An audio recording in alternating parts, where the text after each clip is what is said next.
राजेश खन्ना की कथित गर्लफ्रेंड अनीता अडवाणी ने की अपनी पहली मुलाकात का खुलासा। बोली, मेरे बिना वो नहीं रह सकते थे। मैंने कैफे में मचाई थी हलचल। नमस्कार, मैं साक्षी गिरी। स्वागत है आप सभी का आजकल वेब टीवी के इस खास एपिसोड में। आज हम बात करेंगे बॉलीवुड के पहले सुपरस्टार राजेश खन्ना, जिन्होंने अपनी अदाकारी से लाखों दिलों पर राज किया, जिनकी निजी जिंदगी हमेशा ही चर्चा का विषय बनी रही। अब उनकी कथित गर्लफ्रेंड अनीता अडवाणी ने राजेश खन्ना के साथ बिताए अपने अनमोल पलों को याद करते हुए एक बड़ा खुलासा किया है। अनीता अडवाणी ने हाल ही में एक इंटरव्यू में अपने और राजेश खन्ना के रिश्ते के बारे में खुलकर बात की। उन्होंने बताया कि कैसे उनकी पहली मुलाकात एक अनजाने और खास मोड़ पर हुई थी, जो दोनों के बीच गहरे रिश्ते की शुरुआत बन गई। अनीता ने बताया, जब मैं पहली बार राजेश जी से मिली तो वो मेरे बिना नहीं रह सकते थे। वो हमेशा मेरे आसपास रहते थे।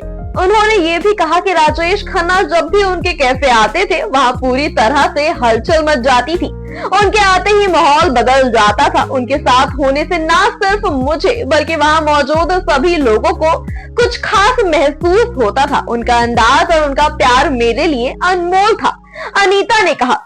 अनीता ने आगे बताया, राजेश जी एक बेहद सेंसिटिव और रोमांटिक इंसान थे। वो हर छोटी बात का ख्याल रखते थे। उनका प्यार और समर्पण मेरे लिए बेहद खास था। वो अक्सर मुझे कहते थे कि वे मेरे बिना नहीं रह सकते। अनीता ने राजेश खन्ना के साथ बिताए गए अपने लम्हों को बहुत खास बताया। वो कहती हैं कि राजेश खन्ना ने कभी भी अपनी स्टार पावर का एहसास नहीं होने दिया। वो एक सादा और विनम्र इंसान थे। अनीता के अनुसार उनकी पर्सनालिटी में एक खास आकर्षण था, जो किसी को भी अपनी ओर खींच लेता था। राजेश जी का हर अंदाज मेरे लिए एक नई प्रेरणा था। अनीता ने ये भी बताया कि आज भी वो उन यादों को संजो कर रखती हैं, क्योंकि वो समय उनके लिए बहुत महत्वपूर्ण था। उनका कहना था, मैं हमेशा उन लम्हों को याद करती हूँ जब हम साथ होते थे। वो वक्त मेरे लिए बहुत खास है और हमेशा रहेगा। इस इंटरव्यू ने एक बार फिर से राजेश खन्ना के निजी जीवन को लेकर चर्चा का माहौल बना दिया है। राजेश खन्ना के फैंस और उनके करीबी लोग इस नई जानकारी से हैरान हैं, क्योंकि राजेश खन्ना का जीवन हमेशा से ही थोड़ा रहस्यमयी रहा है।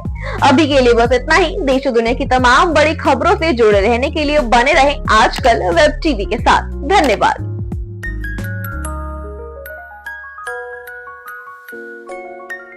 ऐसे ही और ताज़ा तरीन खबरों के लिए देखते रहिए आजकल वेब टीवी।